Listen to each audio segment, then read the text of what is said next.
Para lograr transformaciones estructurales y sociales en Nicaragua, tenemos que hacer las cosas diferentes. Conocer la verdadera historia nos llevará a construir una sociedad justa y equitativa y sin caudillos. Comparte con nosotros tus puntos de vista, análisis y las cosas como deben ser. Una hora con Álvaro Somoza. Un podcast de la Alianza por la Libertad de Nicaragua. Suscríbete.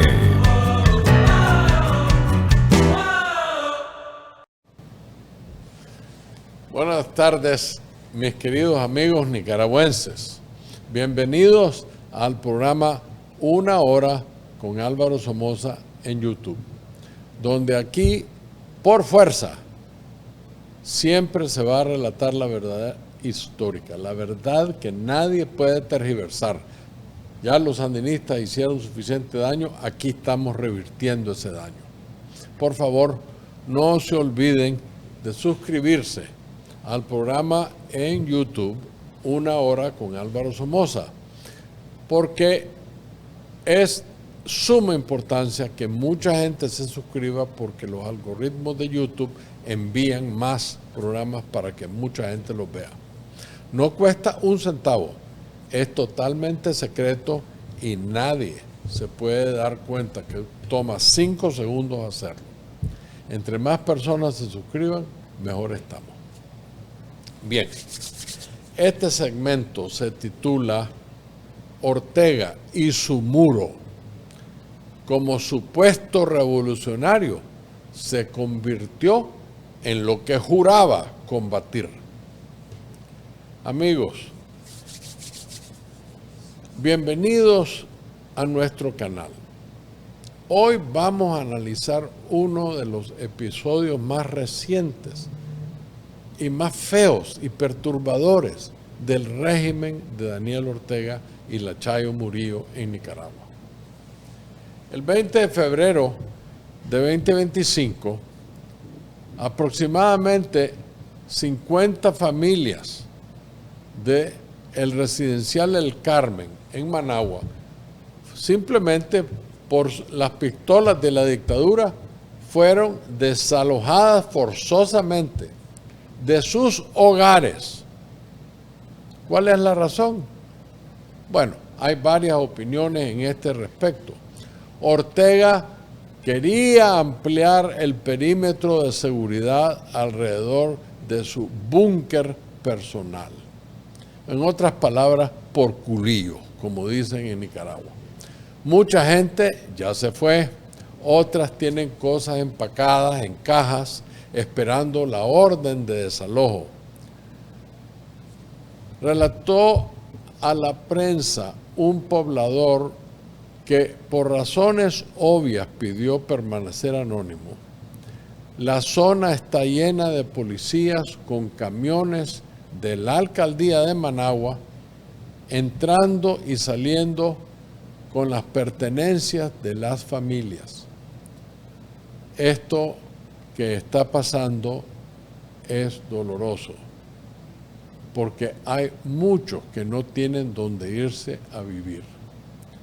Esa es la dictadura de hipócritas falsos que dicen que están con el pueblo.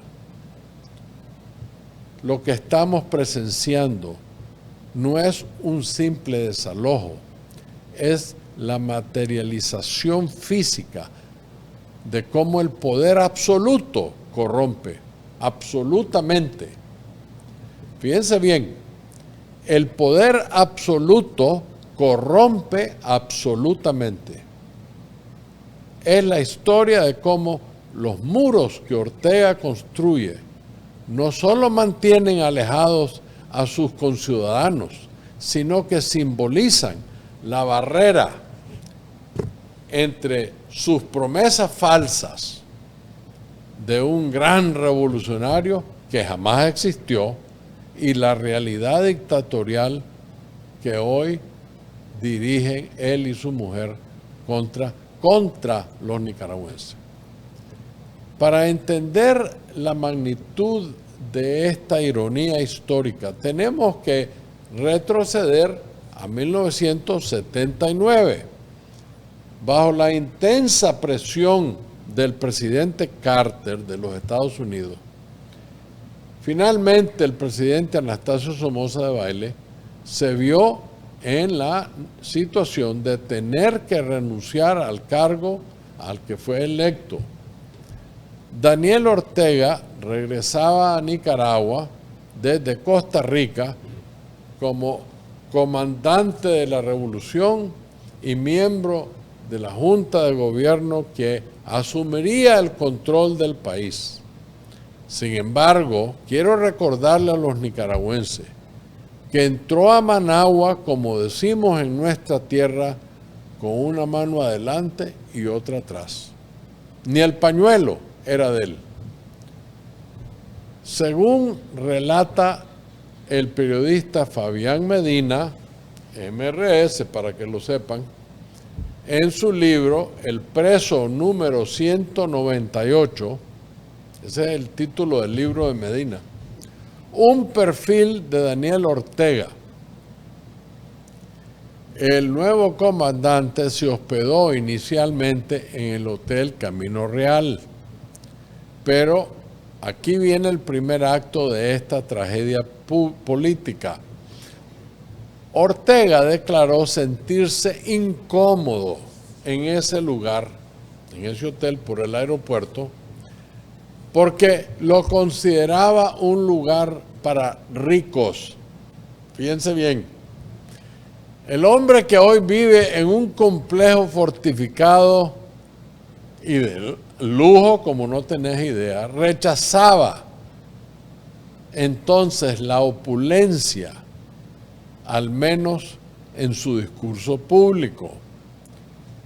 ¿Cómo será de fortificado de lujo que literalmente cientos de miles, si no millones de dólares, están en bóvedas ahí en la Secretaría del Frente Sandinista, en el complejo fortificado de lujo del Libertador, el revolucionario? Durante meses, los funcionarios del régimen en aquella época buscaron una casa adecuada para Ortega entre las propiedades confiscadas a personas que jamás fueron a un juicio, fueron simplemente acusadas de tener vínculos con el gobierno del expresidente Somoza. Pero ninguna parecía satisfacerle al dictador Sucho, porque buscaba algo sin lujos. Fíjense bien, la ironía ya comenzaba a manifestarse. Finalmente encontraron en el residencial El Carmen una casa que cumplía con los requisitos de Ortega, la propiedad del empresario Jaime Morales Carazo, a quien acusaron falsamente de ser somocista para justificar la apropiación. Un paréntesis aquí, yo estuve en esa casa un par de veces, en esas ocasiones a cenar con Jaime y Lamparo, que eran muy amigos de mi hermano Bernabé Somoza. Es más, en una de esas cenas estuvo presente el doctor Chamorro Cardenal y su señora doña Violeta. Estamos hablando previo a 79. Oíme, de sencilla y de humilde no tenía nada esa casa. Era una real mansión, elegante, linda y muy bien decorada. La realidad, según expone Medina, es que Ortega no buscaba austeridad alguna, sino una casa con características específicas que le permitieran satisfacer su carácter ermitaño, con áreas que pudieran aislarlo del resto de la habitación mediante cerraduras y barreras. Lo que comenzó como la confiscación de una casa se transformó gradualmente en algo mucho más siniestro. La familia Ortega Murillo encontró la casa de Morales Carazo con todo un menaje de ropa, de decoraciones, pinturas, muebles de la familia Morales Carazo, porque no les permitieron llevarse nada. Un detalle revelador que me lo ha dicho a mí y yo sé que se lo dijo a varias personas. La esposa de Jaime Morales, Amparo Vázquez, de origen mexicano, relata que cuando vino a Nicaragua en los 90, o tal vez a finales de los 80, para intentar recuperar su hogar, su vivienda, al llegar a la puerta, la recibió Rosario Murillo vestida en una de sus propias batas de baño. Literalmente. Un símbolo perfecto de la apropiación, no solo física, sino también identitaria, que caracterizaría el régimen. Todo lo robado es lo que ellos tienen, porque ellos no han producido un céntimo, una empresa, una actividad económica que les dé dinero para tener esos lujos. Todo robado. El pueblo tiene que entender esto. Con el tiempo, Ortega no se contentó con esta casa, sino que comenzó a apoderarse todo alrededor de esa casa, por las buenas o por las malas, de las viviendas vecinas. Son cuadras enteras alrededor de la casa de Jaime Morales que se han robado poco a poco. El famoso revolucionario que despreciaba los lujos iba construyendo su propio complejo a la orilla del búnker que había construido privado, donde tienen hasta bóveda, donde guardan efectivo. Cuando Ortega regresó al poder en 2007, dio otro paso revelador. Se negó a utilizar la casa presidencial oficial, que la había usado el presidente alemán y el presidente Bolaños. La casa presidencial, con un costo más o menos de $10 millones, que fueron donados del gobierno noble de Taiwán. Fíjense bien, hace unas semanas les hablé de eso. Vuelvo a repetirle, ese gobierno le dio donaciones a Nicaragua hasta convertirse en el donante más grande de Nicaragua. El estadio de béisbol, ahí por los Gauchos, por la catedral, donado por Taiwán. La presidencia donada por Taiwán, y puedo seguir enumerándole la injusticia que se le ha hecho a ese gobierno por esta dictadura. El pretexto fue nuevamente demasiado lujo. Fíjense bien, en realidad era un movimiento estratégico. ¿Por qué? Porque de esa manera él trasladó la sede presidencial a su búnker en el Carmen. Un búnker muy personal de Ortega, y de esa manera evitar salir de su reducto controlado completamente en su entorno.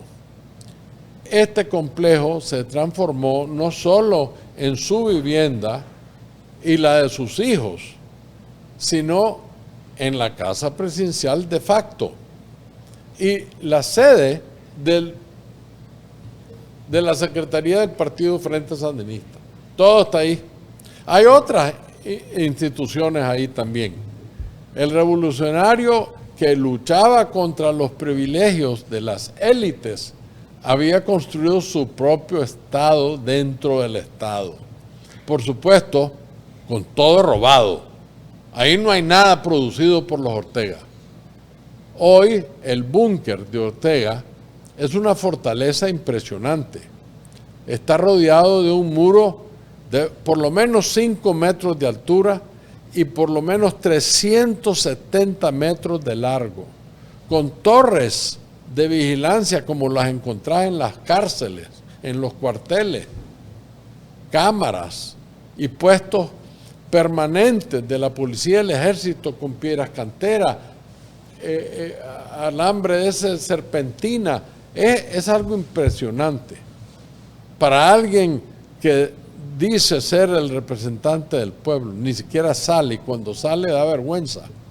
El complejo se extiende por unas varias manzanas, por lo menos 5 manzanas, e incluye una veintena de casas, un campo deportivo, las instalaciones del Canal 13, el Canal 4, propiedades de la familia, hoteles, el empresario Difuso Comunicaciones, la empresa Difuso Comunicaciones, dirigida por uno de sus hijos, Lugo Rentecar, donde Rafael Ortega lava dinero. Para entrar en esa zona de Managua, cualquier persona, incluso quienes habitan en ella, deben reportarse en varios de los más de 35 retenes policiales instalados en un radio de 500 metros. Las medidas de seguridad son extremas. Incluso se sellaron las alcantarillas de la zona por temor que sean utilizadas en un atentado contra Ortega. Es que el culillo que tiene este pobre hombre nunca se ha visto en Nicaragua. A partir de las protestas multitudinarias de 2018 que sacudieron al régimen, el control policial sobre la zona se incrementó dramáticamente. Los vecinos cuyas viviendas quedaron atrapadas en el perímetro de seguridad deben dar explicaciones a los policías para poder ingresar a sus propios hogares o recibir visitas. Lo que fue un barrio residencial conocido como el Carmen se ha convertido en una zona militarizada. En esta área que Ortega ha definido como su espacio vital, hay aproximadamente 350 viviendas, muchas de las cuales han pasado a ser propiedades de los Ortega Murillo sin pagarle a nadie, ya sea por compra a precio de guate mojado o por desalojo forzado, como el que estamos analizando ahora. Es importante recalcar, o sea, el ahorro que estos valientes dictadores le tienen al pueblo, que claramente se manifiestan en toda esta protección, sino también en su modo de movilizarse. Estos cobardes andan con caravanas de no menos de 30 vehículos, algunos blindados, otros igualitos para confundir al público a dónde va Ortega, y otros llenos de policía, otros llenos de antimotines, otros llenos de soldados, incluso los sigue una ambulancia y a veces un helicóptero por arriba. Imagínense qué terror el que tienen contra el pueblo. Detrás de cada casa tomada hay una familia desplazada. Detrás de cada muro elevado hay vidas interrumpidas. Las 50 familias desalojadas recientemente son solo las últimas víctimas de esta expansión implacable. Estas familias son desalojadas sin recibir ningún tipo de indemnización. Denuncia la plataforma 100% Noticias. Camiones de la alcaldía de Managua son los encargados de retirar las pertenencias de los habitantes desalojados. La alcaldía. Otros vecinos que aún no son notificados están en expectativa por si les informan que se tienen que ir. El miedo a represalias silencia a las víctimas. Los vecinos de la pareja dictadora temen ser detenidos o sufrir otro tipo de represalias si denuncian este atropello y este robo de sus propiedades. Continúa el reportaje. Es el retrato perfecto de un Estado autoritario. La opresión más efectiva es aquella que logra que las víctimas se autocensuren por temor. Imagínense ustedes. Imaginen que por un momento la impotencia de estas pobres familias, la angustia de recibir la orden de abandono, ¿a dónde se van a ir? El trauma de ver sus pertenencias cargadas en camiones municipales, la incertidumbre de no saber dónde vivirán mañana. Todo esto mientras observan cómo sus casas pasan a formar parte de un complejo de quien alguna vez prometió defender los derechos del pueblo.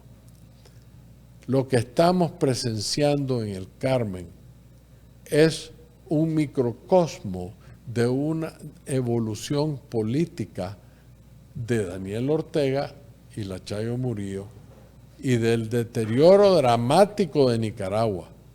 Los muros físicos que rodean su búnker son la manifestación tangible de un muro mucho más amplio que han construido para aislarse del pueblo nicaragüense y de la realidad. El hombre que combatió una supuesta dictadura se ha convertido en un muchísimo más feroz y cruel dictador de lo que decía que era Somoza. El revolucionario que criticaba los privilegios de la élite, de los somocistas, de los liberales, de los conservadores, hoy disfruta de privilegios mucho mayores, todos robados. El líder que prometía justicia social ahora desaloja a familias sin compensación.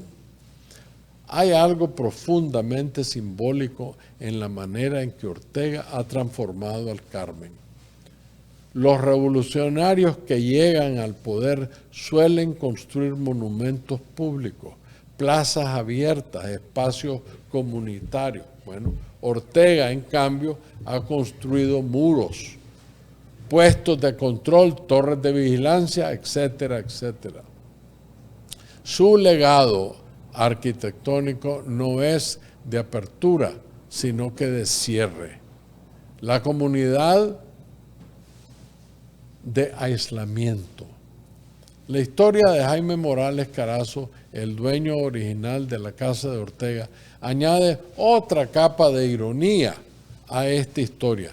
Después de años reclamando su propiedad y criticando la famosa confiscación, Morales Carazo terminó aliándose políticamente con Ortega y llegó a ser su vicepresidente entre 2007 y 2012.